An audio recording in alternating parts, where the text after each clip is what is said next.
Hey everybody, thank you again for tuning into this distance learning satire video. I deeply appreciate you watching this video. Thank you. As you can see, as a teacher, it can be really strange to see, some of my videos getting 5 views that I work really hard on and some getting 200 views. So it's really strange, and this distance learning thing has been stressful on teachers and students alike. I appreciate you watching this video, and I'm going to do my best to make it meaningful because I appreciate you as a viewer so much, and that's genuine. Thank you. We're going to get into this. We're going to get into satire again because you're going to be making satire next week. It'll be the final thing we do in the class. And you can see satire can take these little daily teacher moments and school moments and turn them into something hilarious. Like walking into a classroom and seeing that the teacher has arranged desks in a circle. Many of us would go back and take that circle for, anything right now. But some of you guys get the joke in this really easily, that it can be really exhausting to see that. So again, satire exposes vices and foolishness in people, but you're not making fun of people. You're using humor and irony and sarcasm to get a reaction and create change. You're not just ripping on people. One of the best things you can do with satire is to put effort into making satire look serious and make it mirror a form. So the Onion News Network looks like a really official news network like CNN. Or you guys have all watched TED Talks as part of this and other classes, but they made Onion Talks that has a really good, authentic looking logo. So you got to put effort into doing the form. And this TED Talk video, this Onion Talk video, looks like That a was the TED end of Talk. it, until I found this rock a few years later in California. So they have to look and feel like the art form or the method that they're parodying. So this looks like a news broadcast, for example.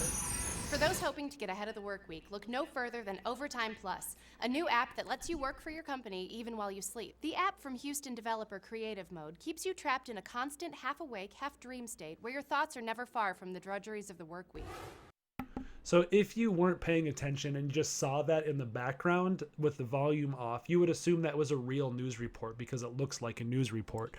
As you do your satire, it's got to look serious. In fact, part of the joy of places like The Onion, the web's leading place for satire, is that sometimes their stories get taken seriously. So they did Kim Jong-un named The Onion's sexiest man alive, and then there is state-run media in North Korea that rebroadcast that to say that there is an American news source that called their leader the sexiest man alive. ESPN personality gets mad about the Onion story that he thought was real. They did a story, this guy, Stephen A. Smith, he's a really abrasive person who yells at people. So they made a satirical story that said Stephen A. Smith thinking son is finally ready for the sex argument because he turns everything, like we saw in Jon Stewart's videos, into a debate. So instead of a sex talk, it's a sex debate. And there was a story that The Onion did about Planned Parenthood opening an $8 billion abortion plex. And there was a politician who thought that this was a real thing, and he addressed it in a serious way. In fact, a lot of people have a hard time interpreting these things as jokes if they're done really well. Facebook experimented with tagging these stories as satire because everyone was thinking these were true, but tagging things as satire takes their power away. Reminding people that this isn't real sometimes makes this joke fall flat. So you can't tag things as satire. It's got to be sincere. The other thing is you got to make sure that you've got the target of your joke right. So a satire making fun of a teacher for always wearing the same shirt like I do, that is just making fun of a person. It's not really satire. Do you know what I mean? So I hopefully you do, because I can't see you to say yes you do or not. This website looks just like, this is a parody, but it looks just like Joe Biden's website.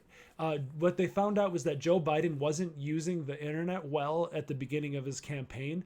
And so someone made a Joe Biden website before he made a good Joe Biden website. And this website was ahead of Joe Biden's site in Google. So this is a parody site that just capitalized on Joe Biden touching people inappropriately or smelling people's hair. And so when people went to look for Joe Biden's campaign website, they thought they were on it, and they were exposed to these images that are not flattering looks at Joe Biden. was outranking his political campaign page, and it exposed him. The joke was that he wasn't doing this well, and they were using it against him. So you can do satire to make incredible points. You can use satire to juxtapose ideas. So you do ironic juxtaposition. You take two things and put them next to each other when they don't really belong. So alcoholic father disappointed in pothead son is juxtaposition. You're taking this idea of a disappointed father, but realizing that the son could be equally disappointed in the father. They're both chemically dependent people. And it points out, this idea of human vices go beyond just one generation. And it looks at that in a really serious way. Also, you could juxtapose the movie Detective Pikachu with like the real tough job of an actual detective. So leaked footage reveals grisly scene where Detective Pikachu examines Jigglypuff's corpse at morgue. You're taking something horrifying and making it comedic by saying, like, if Pikachu was really a detective, there would be a lot of terrible things in it. So you also want to look at misplaced focus. So fun toy banned because of 3 stupid dead kids. It's not making fun of dead kids. It's making fun of this idea that, something can go horribly wrong and take something fun away. Like if a kid breaks his arm on a playground and suddenly you can't have equipment on the playground anymore. It's not about that kid's fault. It's about this idea of our society overreacting to injury. So you got to really think about the topic. Taco Bell unveils new taco shell made from Doritos bags is poking fun at the fact that Taco Bell food is essentially garbage, and also that humans will eat anything. When this man tweeted he was thinking of committing suicide, thousands of strangers replied to him that the preferred term is now dying by suicide. And that's instead of helping people, instead of doing meaningful action to prevent people from being in this situation, we will criticize the language that people use. So you can see that this does make a huge point instead of just being funny. Like KFC serving live chickens, like that's some form of animal rights win. So it's really important. I'm going to skip through this because you guys are getting the point. But you can use ironic understatement, about the meaning of life, man's life spent occasionally eating barbecue between doing things he hates. You chuckle at that and you're like, oh my gosh, yeah, that is kind of true. Like we have these little moments of joy between all these terrible things. Mom changes words of prayer to be more cheerful is a big thing about like the role of church in a society and how that words get changed by generation to generation. It's a big point about religion, but it's in this tiny little moment of a mom changing the words of a prayer. One thing though about satire is you have to be sincere. You have to go all in. You cannot say it's a joke. So Gatorade says we are intense. People sweat us. Is it in you? Do you have what it takes? They take themselves really seriously. And so that's why this next joke works, is like, what if real people took Gatorade as seriously as Gatorade takes themselves? Let's watch this for like 30 seconds. The first time I drank Gatorade. My first sip of the football milk we call Gatorade. You want to know about my first encounter with the sweet neon soup of Gatorade? The first time that I drank Gatorade? It's a story I know very well. Well, I was hanging out with my brother and his friends, and they were all drinking Gatorade, and it was making them scream. I was on an airplane, and a flight attendant brought me a glass of a bright red neon soup. I asked the flight attendant, what is this? And she said it's called Gatorade. I remember that one night my father brought home a huge bucket of beautiful blue syrup. My father said, "Here is Gatorade." I just started a job at an investment firm, and my boss takes out a bottle of Gatorade, and he says, "You're on Wall Street, and we live for Gatorade." And he just starts gulping it down. I took a sip of the Gatorade, and I could feel the electrolytes turn my body into strong, wild garbage. My boss handed me a glass of the sweat potion, and I took a sip, and there it was, the taste of Gatorade. I couldn't believe how sour it was.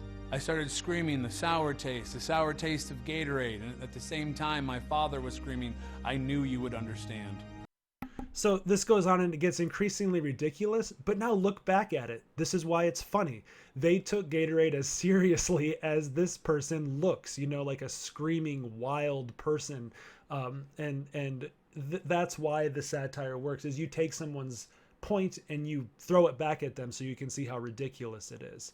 But there's a fine line here because you present it as seriously. You have to create a balance between a cheap shot and a bigger point, because if you stop at a cheap shot, then you're just making fun of something.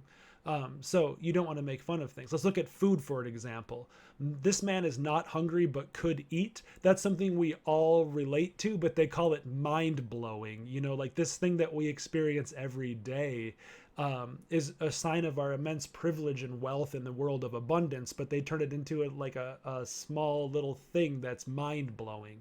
The other way that you could do this is point out something like this.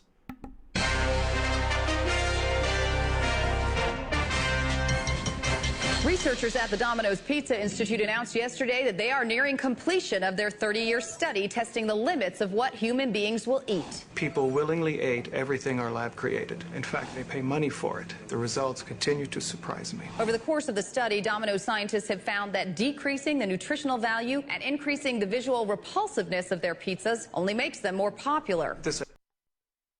Oh, so this video is a really good example of this because it makes us look and laugh at Domino's first, and we think the joke is about corporations, but instead it's laughing at us, that we eat garbage, that we'll eat anything. And so you laugh, and then you have this moment of introspection where you realize that you are the target of the joke all along. That's what good satire does. Some people cannot understand satire, and that's why it's dangerous to use it. Some people take it very seriously, and sometimes your brain has to work really hard to understand this, which is why it's a dangerous thing to overuse. You have to use it right and make sure people get it. So this week, you're going to be making an argument using satire. You have to think hard about the point you're going to make. You can use many different elements. So I'm going to show some elements that you can use to make satire, and then you can choose which one you're going to use. You can use hyperbole, where you exaggerate an idea to make it seem even more ridiculous by taking it to the next level. So you've all been to stadiums where you've had to like use a transparent bag to store your belongings, or you can't bring a purse to a football game. But so the Onion imagined the next level is you'll have to wear a plastic bag as clothing to go into a stadium, which takes that idea of security and turns it ridiculous. Or we've had these cute stories about couples who die moments from each other after long marriages with each other. So they took that to the next level, and like how true love is this woman exploding when her husband died so that she could die immediately at the point he did. So you take that idea and you're like, man, that is kind of a weird story that we think love is dying within moments of your husband, and turns it into someone exploding with hyperbole. So you take an idea and take it to the next level to show it's ridiculous. Or you could reverse what people think. That's what we looked at the other day with technology is so amazing, so let's talk about truly how frustrating it is. So you take something that is widely believed and then take the other view of it. There's parody, where you imitate something for comedic effect. So you're sincerely showing it, but then you show it differently. So here's someone parodying these conservative news outlets that are super hardcore. When the click hole people made Patriot hole, here's some of the content that they had. I start every conversation I have with the Pledge of Allegiance, and I end every conversation I have with the Pledge of Allegiance, because it's the right thing to do. I'm Doug Baxter. Welcome to Patriot Hole. So this looks like actual conservative media, but it's taken to the next level, talking about the Pledge of Allegiance like it is a badge of honor. You also could use incongruity, putting things together that wouldn't normally go together so you can make ordinary things seem ridiculous. Like NBA players taking games off for load management. Now you've got an NBA player taking family game night off for load management. And it makes you think like, man, that is kind of ridiculous that these people are not playing games, which is the whole point, is to be fun. So you poke fun at athletes and make it incongruous. You're playing an NBA game or a family game night. They don't go together. You could also use irony, using words in a way that conveys the opposite of what you intend and showing the difference between appearance and reality. So like we've got all these people talking about you can cure depression by doing all these things for mindfulness or exercise, and then they show that. Not worth it. This insane schedule and diet this blogger says she follows to keep her mental health in check sounds way worse than just being depressed. Or you show this person trying to sincerely pitch this corporate mascot called Genocide Camel that's supposed to poke fun at corporate mascots in general and the idea of the ridiculousness of corporate mascots and how people find problems with everything.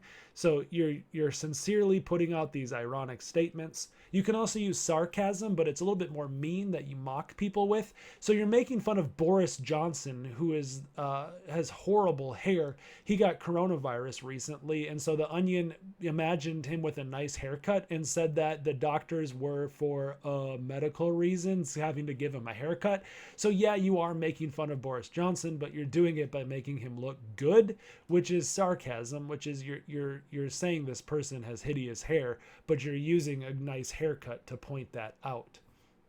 You can also use understatement, which is the opposite of hyperbole, like saying Joe Biden considers using the internet to attract voters.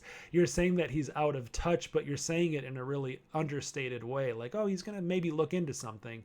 Or this kid who either turned in his test 30 minutes early is ingenious or absolutely dumb. You've all had this experience in class where you're taking a test and then that one kid gets up way too early to turn in his test and you're left wondering if you're the dumb one or if he is. So you take that moment and present it in that way. You take that moment of personal doubt or smart or dumb and you turn it on its head as an understated story. There's also this idea of incongruity that just makes people laugh at ridiculousness of slideshows. So 8 mind-blowing photos of Jessica Alba before she was famous. This is actually 8 photos of just like old men.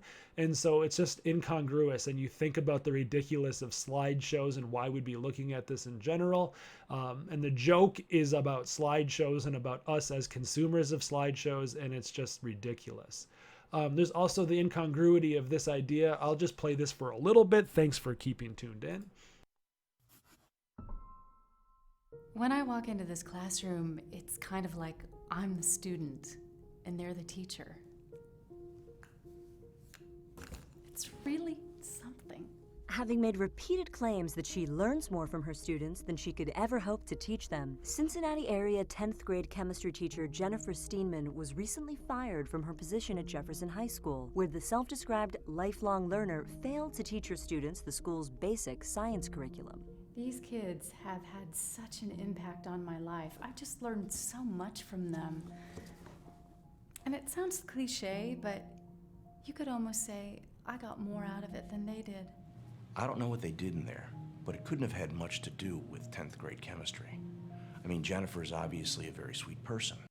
So I think with advisory this year, this satire could really hit home about this idea that, you know, teachers are supposed to teach, and what happens when you get these cliche teachers that care more about the connection than they care about teaching, and you get this confused teacher being fired, but profoundly impacted by the experience of teaching.